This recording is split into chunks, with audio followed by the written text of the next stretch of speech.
Hi hello ನಮಸ್ಕಾರ ರೀ ಎಲ್ಲರಿಗೂ. ಸೊ ನನ್ನ ಗಾಡಿದ ರನ್ನಿಂಗ್ 5,000 ಆಗಿಬಿಟ್ಟಿತ್ತು ರೀ. ಸೊ ಅದಕ್ಕೆ ನಾನು ಹೋಗಿದ್ದೆ ರಾಯಲ್ ಎನ್ಫೀಲ್ಡ್ ಶೋರೂಮಿಗೆ. ಯಾಕಂದ್ರೆ ನಂದು ಎರಡನೇ ಸರ್ವಿಸ್ 5,000 ಇತ್ತು ರೀ. ಸೊ ಕಿಲೋಮೀಟ್ರ್ 5,000 ಹೋದ್ಮೇಲೆ ಎರಡನೇ ಸರ್ವಿಸ್ ಬಂದಿದ್ರೆ ಸೊ ತೊಗೊಂಡು ನಾ ಸೀದಾ ಹೋದೆ ರಾಯಲ್ ಎನ್ಫೀಲ್ಡ್ ಶೋರೂಮಿಗೆ. 238 ಈಗ ಅವ ಒಂದು ಲೆಟ್ರ್ ಕೊಡ್ತಾನೆ ರೀ. ಆ ಲೆಟ್ರ್ ಎದಕ್ಕೆ ಯೂಸ್ ಆಕೈತಪ್ಪ ಅಂತಂದರೆ ನನ್ನ ಗಾಡಿನ ಸರ್ವಿಸ್ ಬುಕ್ ಮಾಡ್ಕೊಂಡ್ರಪ್ಪ ಅಂಥೇಳಿ ಒಂದು ಲೆಟ್ರ್ ಕೊಡ್ತಾರೆ ರೀ. ಇದೇ ನೋಡ್ರಿ ಆ ಲೆಟ್ರ್. ಇದು ನೋಡ್ರಿ ನಂದು ಸೆಕೆಂಡ್ ಸರ್ವಿಸ್ ಗಾಡಿ ಇದೆ.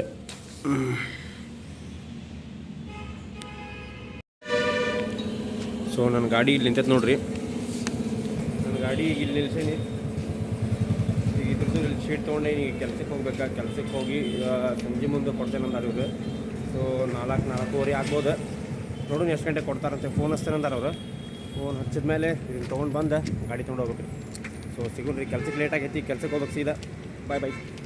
ಸೊ ನಾನು ವೇಟ್ ಮಾಡಿದೆ ರೀ ಬಸ್ಸಿಗೆ. ಬಸ್ ಬರಲಿಲ್ಲ. ಸೊ ಅದಕ್ಕೆ ನಾನು ಶೇರಿಂಗ್ ಆಟೋ ಒಳಗೆ ಹೋದೆ ರೀ. ನಾವು ವೀಡಿಯೋ ಮಾಡೋದು ನೋಡಿ ಅವ್ರು ಅಜ್ಜಾರೆ ಏನಪ್ಪ ಗೌರ್ಮೆಂಟ್ ಆಫೀಸರ್ನ ವೀಡಿಯೋ ಮಾಡತ್ತೀನಂದ್ರೆ ಇಲ್ರಿ ಹಂಗೇನಿಲ್ಲ, ನಾ ಕಂಟೆಂಟ್ ಕ್ರಿಯೇಟ್ರ್, ಯೂಟ್ಯೂಬ್ನಾಗ ವೀಡಿಯೋ ಹಾಕ್ತೇನೆಂದ್ರೆ ನಗಾಕತ್ತಾರೆ. ಸೊ ಅಲ್ಲಿ ಮುಗಿಸ್ಕೊಂಡೆ ರೀ. ಮತ್ತು ಕೆಲಸ ಎಲ್ಲ ಮುಗಿಸ್ಕೊಂಡು ಮತ್ತೆ ವಾಪಸ್ ನಾನು ಶೋರೂಮಿಗೆ ಬಂದೆ. ಸೊ ಇಲ್ಲೊಂದು ನೋಡ್ರಿ 650 GT ಮಾಡತ್ತಾರೆ. ಈಗ ನಂದು ಗಾಡಿ ಕವರ್ ಒಂದು ಕೇಳೇನವರಿಗೆ.